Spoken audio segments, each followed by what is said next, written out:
Bien, estimados alumnos y alumnas, sean ustedes bienvenidos a su clase de Derecho Sucesorio de hoy lunes.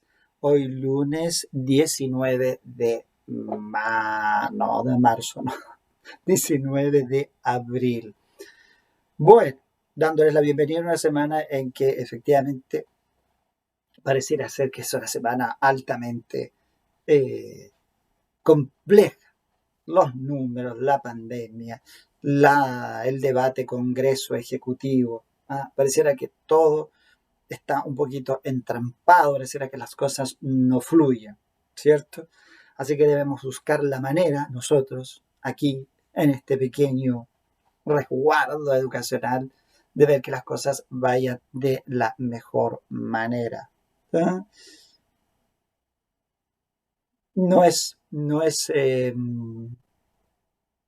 la intención el que las noticias nos depriman, sino que las noticias son la realidad, ¿cierto? Es lo que es. Allá nosotros, si no somos capaces de superar estas malas noticias o aprovechar las buenas noticias. ¿Eh? Esto a propósito de mucha gente que le escucho decir a veces, ¿para qué ves tanta noticia? ¿Eh? Las noticias son lo que son, es lo que está pasando. Si yo no quiero mirarlo, si yo no quiero observarlo, el que tiene un problema es uno, es uno. Uno tiene un problema de que no querer aceptar la realidad diaria. Que obvio, hay muchas cosas que pasan y los canales manipulan la información, y los noticieros también manipulan la información, pero es uno el que tiene la capacidad de filtrar lo que se está dando. Es uno el que tiene la capacidad para darle una observación y una reflexión que permita a lo mejor ir hacia el punto de vista positivo, que es lo que mucha gente quiere. La gente ¿ah? Siente que está tan agobiada con los problemas que tiene que ver noticias, termina siendo fulminante. Pero resulta que con eso nos encontramos con muchas personas que viven totalmente al margen de todo evento real. Como cuando una persona le dijeron, pero ¿cómo? Yo no sabía que había toque de queda. Yo no supe, yo pensé que era aprovechamiento, pero yo siento que hoy día en verdad la persona, en verdad no tenía idea que había toque de queda. ¿Por qué? Porque no viven al corriente. Entonces, no sé si la psicología le llamará evasión a esto, pero siento que la positividad o la negatividad es algo que nosotros imprimimos a los hechos que nos ocurren. ¿Ah? Yo puedo ver, esto es como la fase física de ver el vaso medio lleno, ¿cierto? Es cierto, porque la realidad es el vaso, con lo que tiene en su interior. Esa es la realidad. Ahora, si yo lo quiero ver de una forma o lo quiero ver de otra, ya es un asunto mío. Es un asunto mío, pero no ir a, en el fondo, calificar el medio por lo que me pasa. ¿Ah? Si estoy deprimido es porque de alguna manera estoy hablando fuera de las depresiones que son enfermedades, no estoy hablando de una situación medicamentada, qué sé yo, de situaciones en las que, ¿verdad? El psiquiatra o el psicólogo ha determinado que es una situación que va más allá de las posibilidades de resolución individual de una persona. Estoy hablando de eso que me deprimo porque veo noticias tristes. No, de eso estoy hablando ya, de esa persona así, que todo lo hace sintomático dependiendo de cómo está el entorno. No seamos así. Tengamos nosotros siempre nuestro espíritu, primero, con fuerza, con ganas de salir adelante, con ganas de aprovechar el día, el carpe diem, independiente de cómo venga. Una de las cosas que yo recuerdo cuando la primera oportunidad que a mi madre le dijeron que tenía un cáncer y que era un cáncer muy difícil, el médico, dentro de todas sus cosas, dijo algo que yo lo encontré tremendamente sensato. Sigue con tu vida. La enfermedad va a venir, va a estar y seguramente en un tiempo te va a complicar y luego te va a llevar. Así ocurrió, así se fue. Pero ella optó por lo que le dijo el médico. Siguió viviendo su vida. Siguió viviendo su vida, siguió haciendo sus cosas con su familia, con su trabajo que ella hacía para una parroquia. ¿Ven? Sí, yo creo que hacia allá va. ¿Ah? Hacia allá va. Veamos las cosas así, como una vida que está con problemas, que está complicada, que está golpeando en lo económico, que está golpeando en la salud, que está golpeando en el trabajo, pero tratemos de vivirla de una buena manera, con una visión esperanzadora. Bien, vayamos con lo nuestro, señoritas y señoritas. Esa visión que nos lleva hoy. La semana pasada estuvimos hablando de la sucesión intestada, ¿cierto? Al final de la clase estuvimos conversando entonces de todas las situaciones que involucran cuando el causante no ha hecho testamento. Vimos la operatoria de los órdenes sucesorios, primero, segundo, tercero, cuarto y quinto, para cerrar con la situación de la herencia vacante, ¿cierto? Cuando efectivamente tiene allí su rol de heredero, en este caso, Papa Fisco.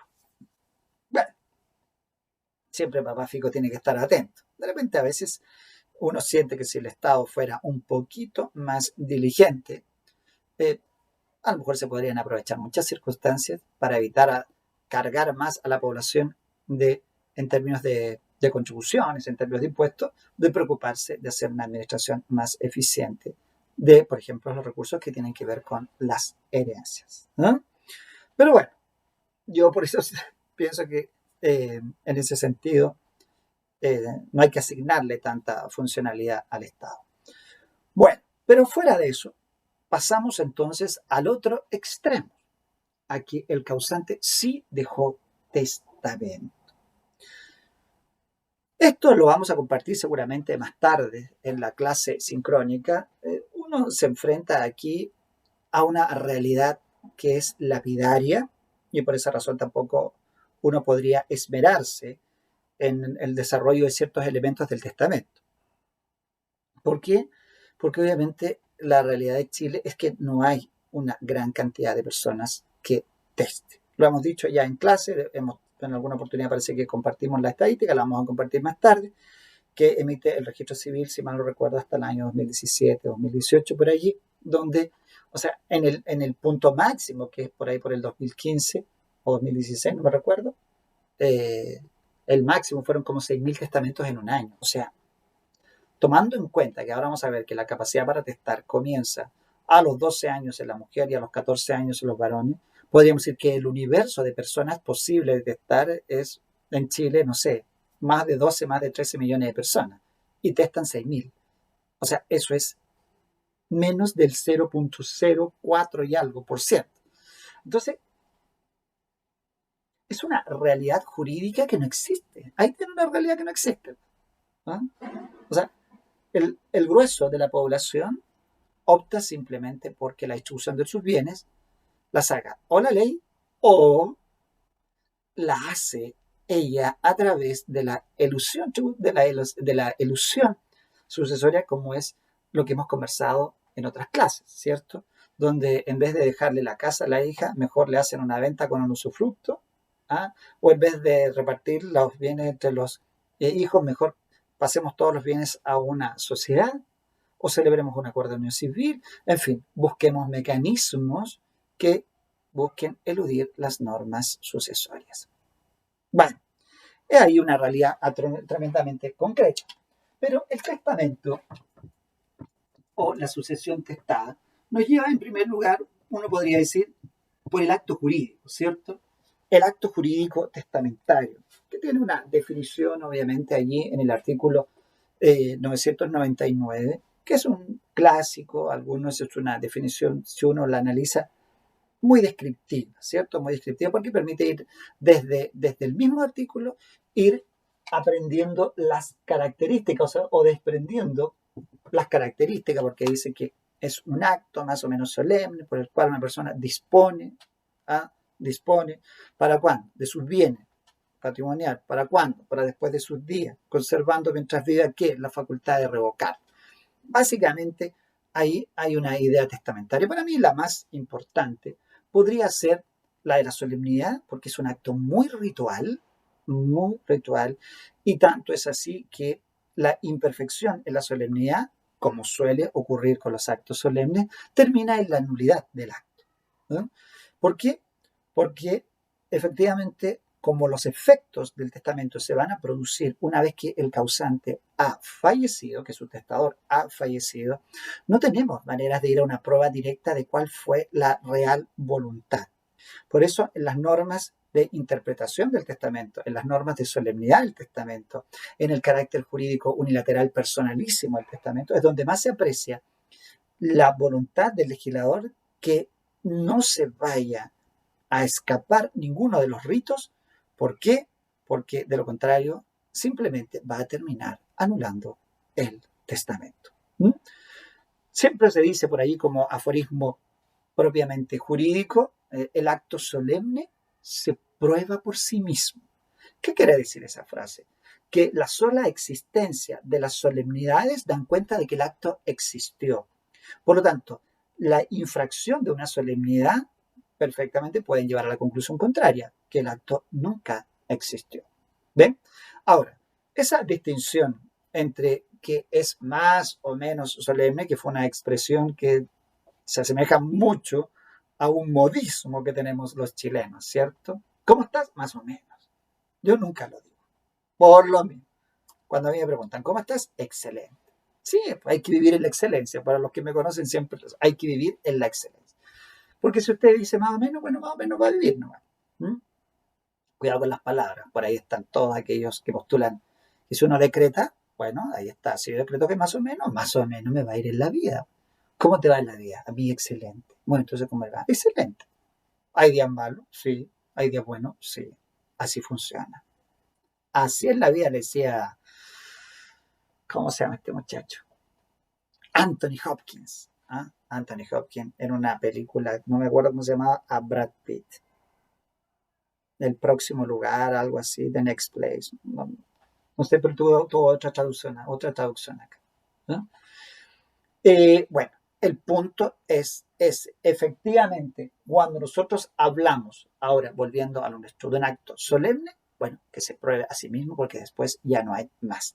Lo menos solemne, por eso más menos, lo menos solemne, es una referencia a los testamentos privilegiados, ¿no? Que son el verbal, el marítimo y el militar.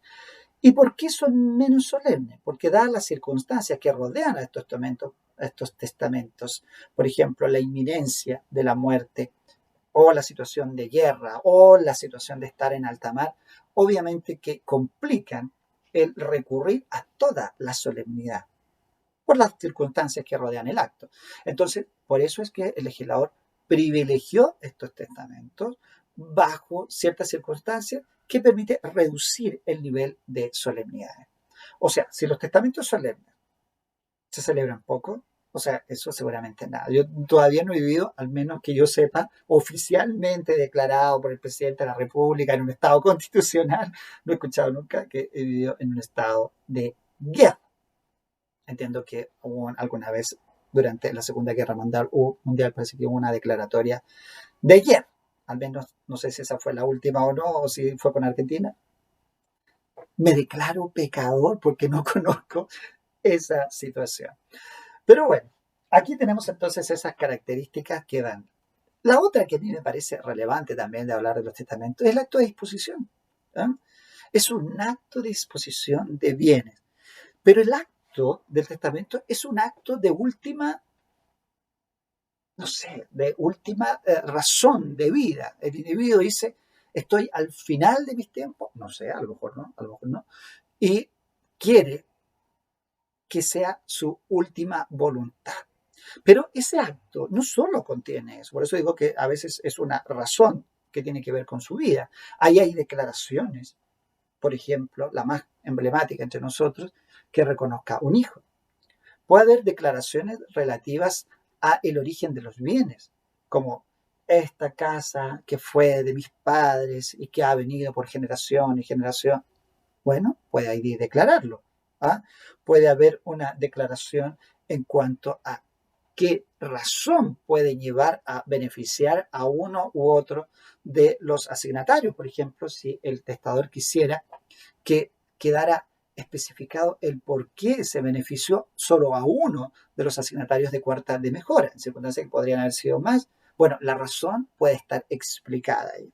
Es cierto, todas esas declaraciones pueden existir. Ya sabemos que la declaración sobre reconocimiento de hijo es la única que se vuelve irrevocable una vez hecha.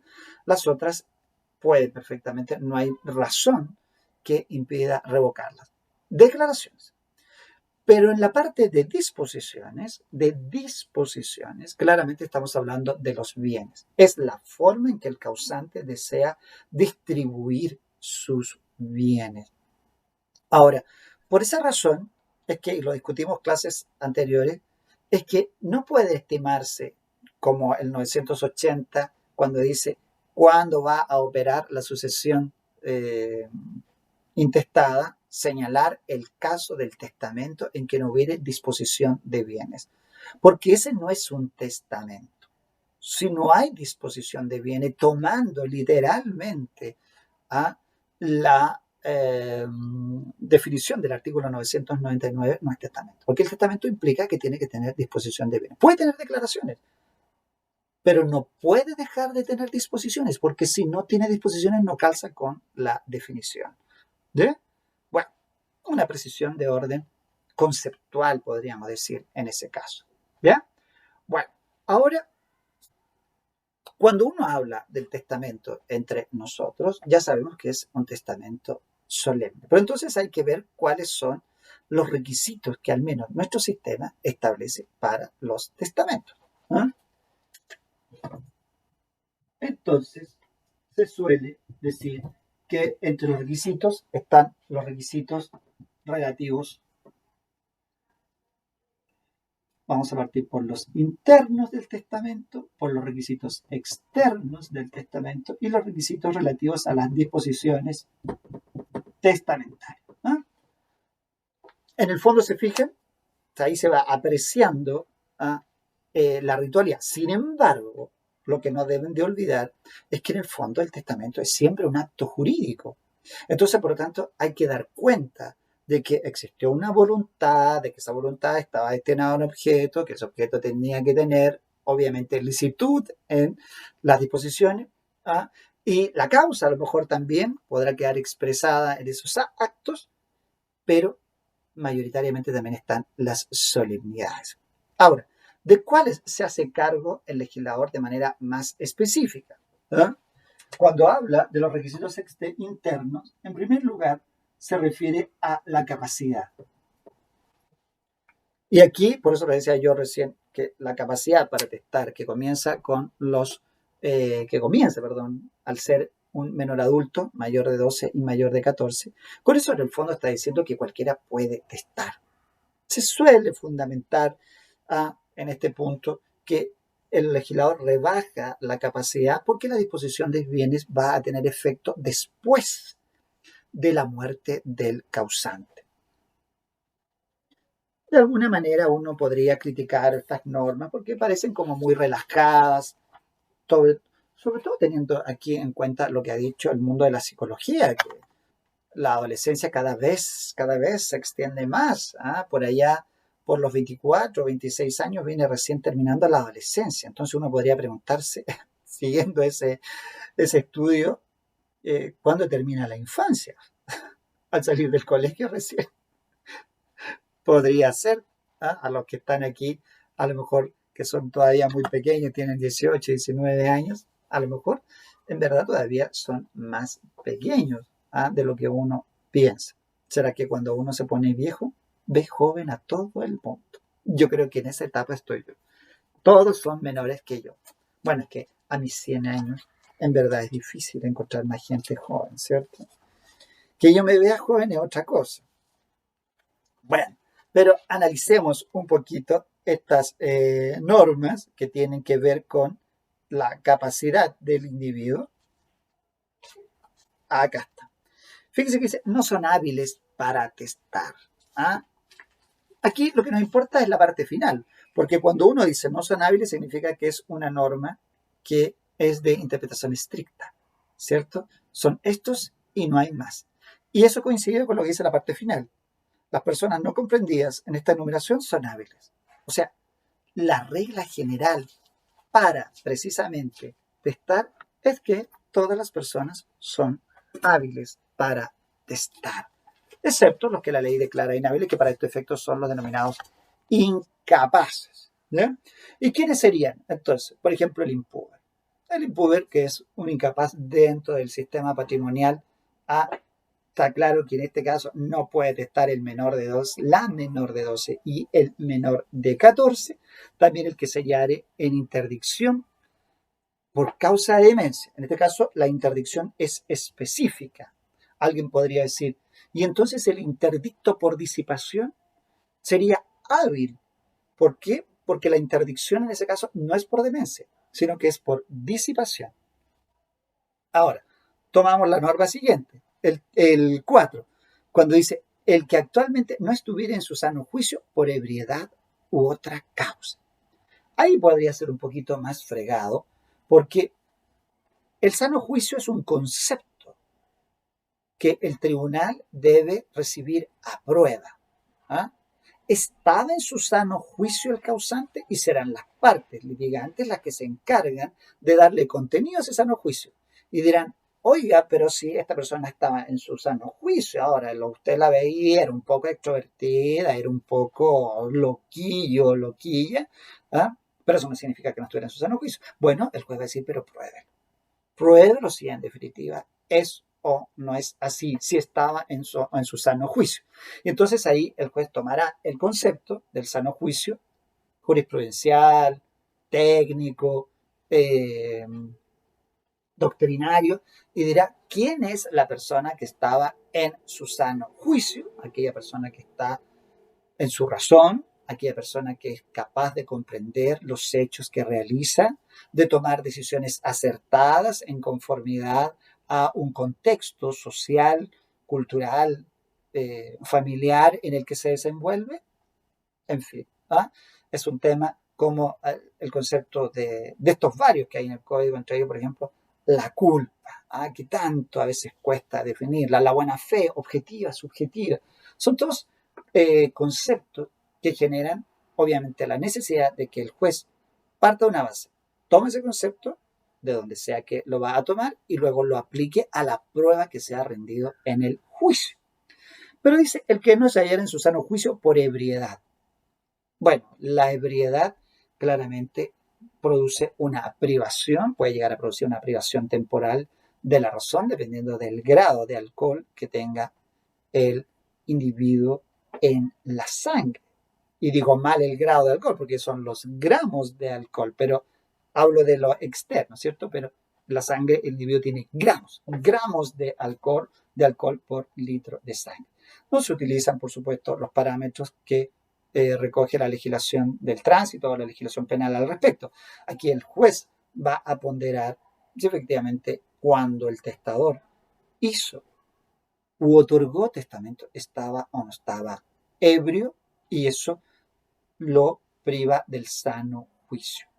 Cuestiones que son de orden pericial la mayoría de las veces. U otra causa, ahí queda abierto. Ahí queda abierto. ¿No? Luego habla, dice, de el quinto, todo el que no pudiere expresar su voluntad claramente. ¿No? Podría ser una persona que a lo mejor no entendiera el idioma, podría ser una persona que no tuviera el lenguaje de señas, porque cuando se tiene el lenguaje de señas se puede dar a entender claramente, no hay problema. ¿Ah? Podrían ser, en fin, un sinnúmero de circunstancias, alguna persona que está experimentando algún tipo de deterioro cognitivo que no alcance la demencia, no lo sabemos. Cuestión de hecho que habrá que acreditar en un momento ante el tribunal. La regla general, como ya lo dijimos, es que efectivamente las personas son capaces y quien esté en alguna de estas situaciones solo es incapaz. Si ustedes se fijan que no hay una alusión directa a el tema de la mayor edad, ¿ah? Por eso a veces en el último tiempo, los notarios, a veces cuando se otorga testamento por personas muy mayores, están pidiendo una certificación de un médico, neurólogo, psiquiatra, que digan que la persona se encuentra en su sano juicio. Es un tema que ha dado que hacer a la jurisprudencia. Cuando realmente una persona no se hallaba en condiciones de testar. Porque si era muy viejita, eso significa que por ser viejita, por ser una persona mayor, está inhabilitada de testar. Hay personas que están en 100, en 105 años y razonan perfectamente muy bien. Si eso es la generalidad o no la generalidad, es algo que le corresponde acreditarse en el juicio. ¿Eh? Si es que se produce el juicio, porque si el notario, frente a una persona que tiene 95, 96 años y actúa con perfecta cordura, no veo por qué alguien pudiese dudar de su capacidad en ese instante. Nosotros hemos conocido muchas personas que tienen 90, 92, 95 años, 96 años, si mal no recuerdo, el expresidente Elwin falleció por allí, unos 95 años, y siempre fue una persona muy preclara, un hombre muy inteligente, muy brillante en ese sentido, y dificulto que alguien hubiese pensado que estaba en que por la edad simplemente había perdido capacidad.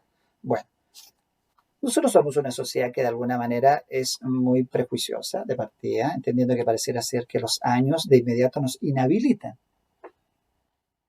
Bueno, yo que voy para allá tengo que empezar a defender ya a todo mi gremio, los que estamos en la quinta edad.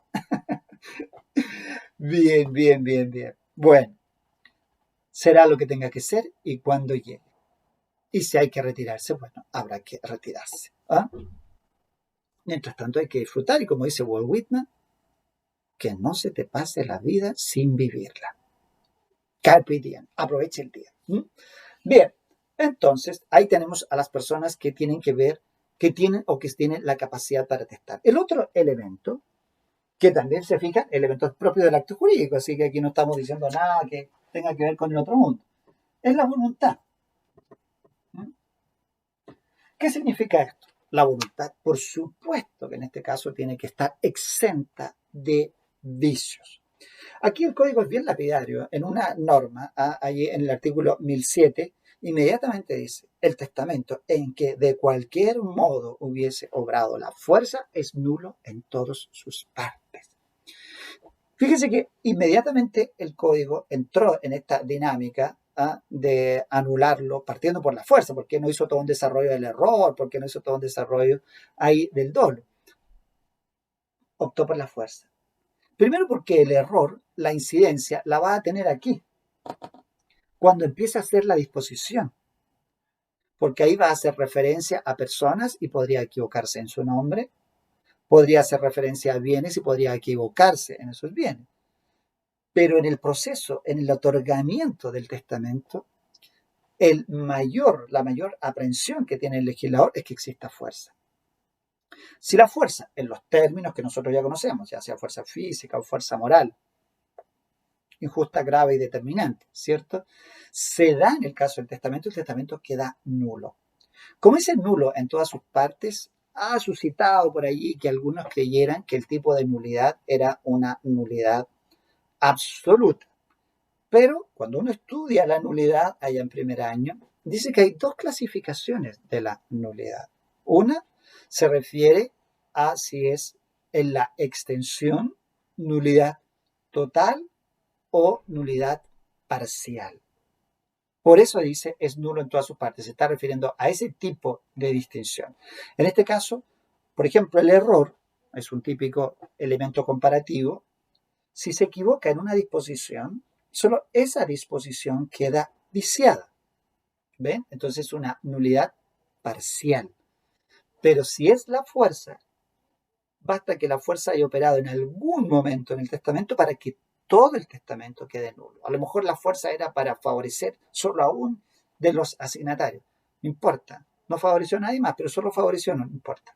Todo el testamento se contagia de este vicio y queda, por supuesto, entonces nulo ese testamento al tenor de lo que dice el 1007. el testamento en que de cualquier modo haya intervenido la fuerza es nulo en todas sus partes. ¿Ven? Bueno, y ahí tienen entonces ustedes ese requisito. Ahora, en cuanto al dolo, el dolo también, la referencia, nosotros ya la hemos visto, ¿se acuerdan cuando vimos las indignidades? La referencia al dolo, más tarde la encontraremos allá en el desheredamiento también. Bueno, aquí ya no estamos frente a ese dolo de 1458 y 1459, que se refiere a que tiene que venir de la otra parte, porque esto es un acto jurídico unilateral. Aquí no hay otra parte. De manera que el dolo podría provenir de cualquier persona y entraría de todas maneras a viciar la voluntad del testador. ¿Bien? Bueno, así que estamos claros. Sobre el error volveremos más tarde cuando analicemos entonces esto de las disposiciones. ¿Dónde puede estar el error? Precisamente en la asignación, ¿no? ¿Qué dice el 1057 y el 1058? Estoy como los sacerdotes de la iglesia que se mueven para allá, después mueven para acá, el misal. Siempre me pregunto cómo lo hacen, ¿no? Algún día voy a ir a conocerlas. 1057. El error en el nombre o calidad del asignatario no vicia la disposición si no hubiere duda acerca de quién es la persona. ¿Ven? Si está claro, no hay problema. Si no está claro, solo se vicia esa parte del testamento. La asignación que pareciera motivada por un error de hecho, de manera que sea claro que sin este error no hubiera tenido lugar, se tendrá por no escrita. Esa asignación. ¿Se fijan? No hay un efecto sobre todo el testamento, sino que solo en esa disposición. Bueno, ahí tenemos entonces, y nos vamos acercando, tenemos capacidad, tenemos voluntad. Otro requisito que ustedes conocen de los actos jurídicos y que se suele hablar de requisitos de validez del testamento es precisamente las solemnidades. Y las solemnidades hacen que los testamentos, en una forma de conocerlos, se distribuyan de inmediato en varias posibilidades, ¿no? Vamos a borrar este espacio ahí. Entonces, uno suele decir, como es un requisito externo, porque las solemnidades son eso, son exigencias externas al acto que el legislador impone ¿para qué? Para la validez del acto, ¿no? Entonces uno dice, testamentos otorgados en Chile y testamentos otorgados en el extranjero, ¿cierto? Y luego dice, de los otorgados en Chile están los testamentos solemnes y menos solemnes. Vamos a colocar invertidos. Solemne y menos solemne. Y del solemne uno lo vuelve y dice abierto y por el otro lado cerrado. Y dentro del abierto, nuevamente, ante funcionario y 3 testigos o ante 5 testigos, ¿no? El cerrado es siempre ante funcionario y 3 testigos. Entonces se fijan que, viendo al segundo de los requisitos, es decir, al requisito de solemnidad, hay como una especie de distinción o clásica, ¿no? Están los testamentos que se pueden haber otorgado en Chile y en el extranjero. ¿Por qué los del extranjero son válidos? Porque aquí rige el famoso principio del locus regis actum. La ley del lugar rige el acto, porque como es un acto netamente patrimonial, aquí no se presentan mayores dificultades, como el problema de familia, ya que no, el matrimonio entre personas del mismo sexo, no. ¿Ah? Bueno, ahí ustedes saben que toda esa dinámica todavía que tiene nuestra legislación. Pero acá, bueno, rige la ley del lugar. Sin embargo, nos vamos a encontrar allá un poquito más tarde que cuando se trata de testamentos que son válidos en el extranjero, pero que son difíciles de probar en su autenticidad al incorporarse dentro del ordenamiento jurídico chileno, generan una imposibilidad de llevarlos a efecto, ¿no? Aquí vamos a ver que una de las solemnidades específicas que tienen los, o mejor dicho, generales que tienen los testamentos, es que tienen que ser escritos y otorgados ante testigos. Eso es lo básico que tiene que tener un testamento. ¿Qué provoca eso? ¿Qué pasa con un testamento? El famoso testamento hológrafo, que ha sido otorgado de puño y letra por el causante, pero sin ninguna otra ritualidad, sin ninguna otra solemnidad. ¿Cómo acredito que el testamento que yo traje a Chile y que dice que Luciano Pavarotti dejó a José Luis Díaz como heredero universal de todos sus bienes es no auténtico? Pero si aquí está, mire, de puño y letra de Pavarotti, ¿no? Obviamente, eso pasó con Pavarotti, ¿cierto? Pasó que creo que en República Dominicana apareció un supuesto testamento de él. Obviamente que al llegar al país donde están los bienes principalmente, lo primero que sabe decir, mire, ¿sabe qué? Si usted no me prueba la autenticidad de ese testamento, bueno, no tiene cómo. No tiene cómo aquí hacerlo valer porque la ley chilena, por ejemplo, el caso nuestro, le va a decir, pruébeme que es auténtico. ¿Quién me dice usted que el testamento lo escribió antes de bajarse del bus para venir hasta aquí? Cosas y casos del mundo. ¿Ven? Bueno, pero la regla general es que nosotros analicemos los testamentos otorgados en Chile, dejando fuera estos que son los menos solemnes. Aquí es donde teníamos el verbal, el militar y el marítimo. Obviamente que eso no me hago cargo porque siempre les dije desde el comienzo que nosotros vamos a ver en el fondo instituciones que operen y que se apliquen en la práctica. Dicho eso, avanzamos. Acá no, acá sí, digamos acá no, acá sí. Qué mal lenguaje, por favor, perdón. Acá sí se da una aplicación más práctica, práctica entre comillas. Recuerden que les acabo de enunciar que en esta clase, y bien lo hemos visto en clases anteriores, que el porcentaje de personas que en Chile testa es menos que mínimo. Y eso demuestra que es que en términos de eficacia de la ley, ¿se acuerdan de esa diferencia entre vigencia, validez y eficacia? Pues aquí la eficacia es nula. Bueno, ahora, en términos de las solemnidades básicas a las que se sujetan todo testamento, les decía yo, hay dos. La primera es que tiene que ser escrito. Y la otra es que tiene que tener presencia de testigo.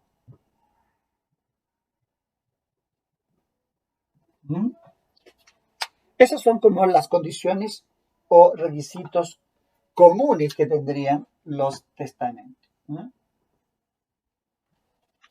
El testamento puede haber sido escrito previamente, dice la ley. Vamos, a MinSal. Fíjense lo que dice el 1017. El testamento abierto podrá haberse escrito previamente. Bueno, y en el caso del testamento cerrado es claro porque después vamos a ver que el testamento tiene que estar dentro del sobre y ese sobre el testador dirá delante del notario y delante de los testigos que en ese sobre consta su última voluntad. Por tanto, es una voluntad que está también escrita. ¿Bien? Y la presencia de testigos que nos da con el solemne abierto una posibilidad y con el solemne cerrado otra posibilidad. ¿Bien? Vayamos entonces con el primero de estos casos, que es el testamento solemne abierto. Dice el artículo 1014 lo siguiente. En Chile, el testamento solemne y abierto debe otorgarse ante competente escribano y 3 testigos o ante 5 testigos. Podrá ser las veces el escribano el juez de letra del territorio jurisdiccional del lugar del otorgamiento. Todo lo dicho en este título acerca del escribano se entenderá respecto del juez de letra. ¿Y qué constituye esencialmente a este testamento? El 1015 dice, lo que constituye esencialmente el testamento abierto es el acto en que el testador hace sabedores de sus disposiciones al escribano, si lo hubiere, y a los testigos. ¿Ven? O sea, aquí claramente, ante el testamento solemne abierto, estamos frente a un testamento que se va a otorgar ante testigos y esos testigos van a tener conocimiento de las disposiciones testamentarias. Ahora, ante quién se otorgue hace una diferencia. ¿Por qué? Porque puede otorgarse ante funcionario y tres testigos. Respecto al funcionario, la propia ley, acabamos de leerlo, puede ser el notario, pero también podría ser sus veces el juez. Hay una discusión allí de si en verdad son dos funcionarios distintos o si uno tiene que actuar solamente a falta del otro. Pero no nos vamos a hacer cargo de ese detalle, porque incluso las opiniones son bastante antiguas. Estamos hablando de Claro Solar y Alessandro, ¿no? La regla general es que hoy día existe notarías en casi todo el territorio del país y en las partes que no existan, bueno, podrá actuar el juez, porque el juez sí que tiene que haber, por un principio de integridad territorial de la jurisdicción, tiene que haber en alguna parte siempre un juez. Ahora, tiene que ser ante tres testigos. Hay alguna normativa en este sentido, y lo dice allí en el artículo 1012, respecto de, bueno, la habilidad de los testigos, que eso tienen que verlo ahí en la ley, pero respecto del domicilio de los testigos. Cuando se trata de tres testigos, por ejemplo, tiene que haber testigos que estén domiciliados en la jurisdicción notarial. Fíjese lo que dice la parte final. 2 del 1012.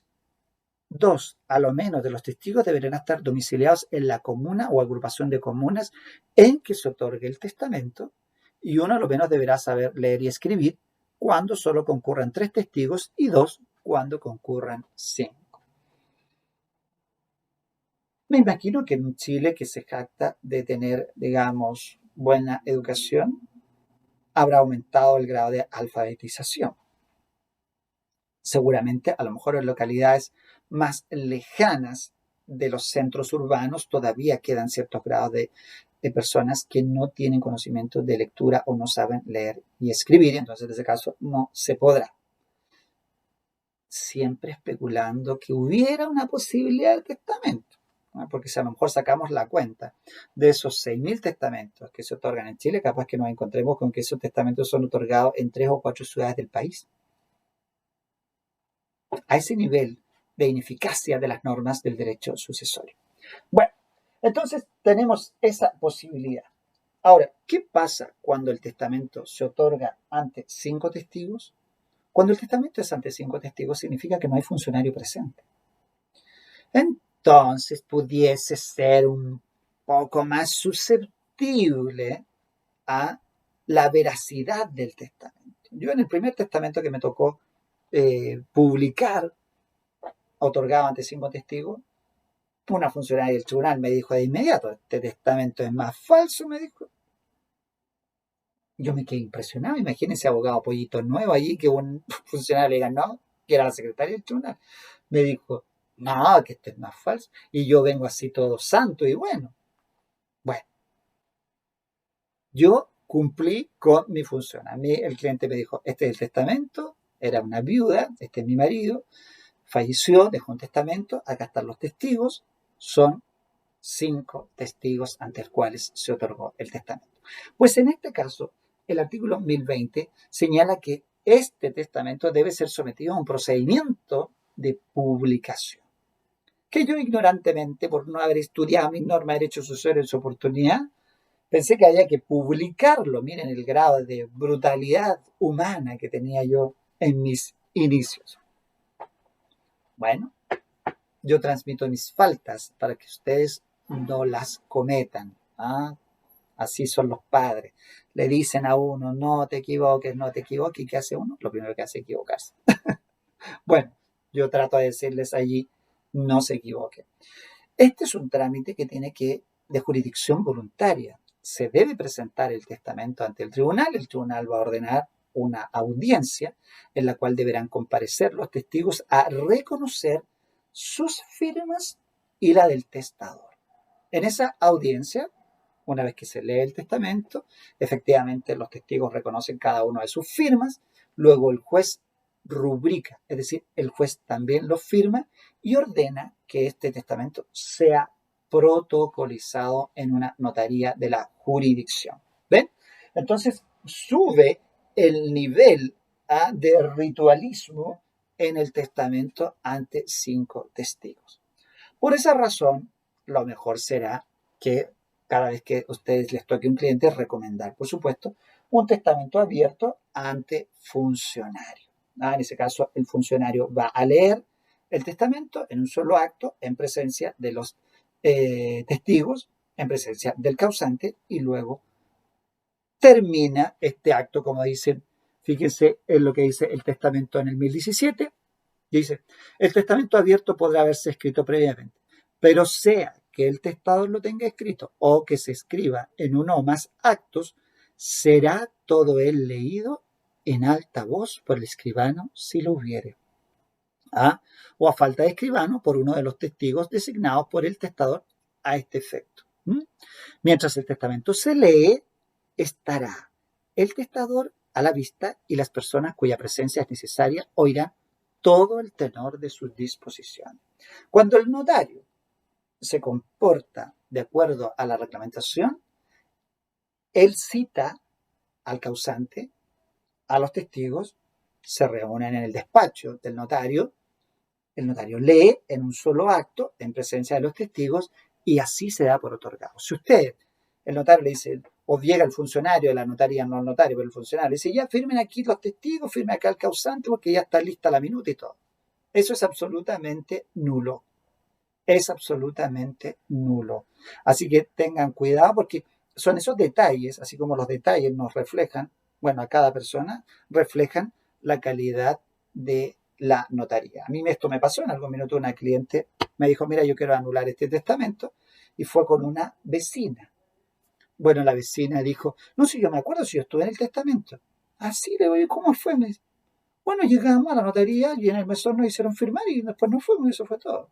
O sea, yo inmediatamente dije testamento absolutamente nulo porque nunca se cumplió con lo que dice el 1017, es decir, esta lectura de este testamento. ¿Ven? Entonces, por eso es tan importante fijarse en estos detallitos. ¿Bien? Ya, lo dejamos hasta aquí. Luego, en la segunda parte, la sincrónica, nos encontramos para ver este testamento cerrado. Un solemne cerrado. ¿Bien? Nos vemos al ratito. Aprovechen un cafecito con pancito tostado.